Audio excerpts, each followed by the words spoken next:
ఒక రాజ్యంలోని అత్యాశపరుడైనటువంటి వ్యక్తి ఆ రాజ్యాన్ని పాలిస్తున్న రాజుగారి దగ్గరికి వెళ్ళి, రాజుగారు నేను వ్యవసాయం చేసుకోవాలనుకుంటున్నాను, కొంత భూమి ఇస్తారా అని రాజుగారిని అడుగుతాడు. రాజుగారు సరే నీకు ఎంత భూమి కావాలో అడుగు అని అంటాడు.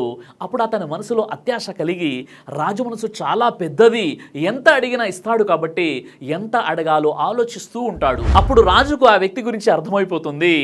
రాజు అంటాడు, సరే ఒక పని చేయి, నీకు ఎక్కడైతే భూమి కావాలో అక్కడి నుండి నువ్వు ఎంత దూరం అయితే పరిగెత్తుతావో అంత భూమి నీదే.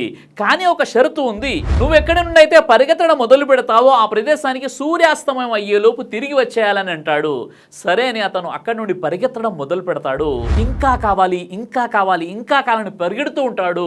చాలా దూరం వెళ్ళిపోతాడు. చివరికి సాయంత్రం సమయం అవుతూ ఉంటుంది. అరే సూర్యాస్తమయం అవుతుంది, తిరిగి తొందరగా చేరుకోవాలని పరిగెడుతూ దారి మధ్యలోనే గుండెపోటుతో చనిపోతాడు. చివరికి ఏమైంది, ఒక్క జానెడు భూమి కూడా లభించదు అతన్ని పూడ్చిపెట్టడానికి 6 అడుగుల భూమి తప్ప. మనం కూడా సంపాదించాలని పరిగెడుతూనే ఉంటాం.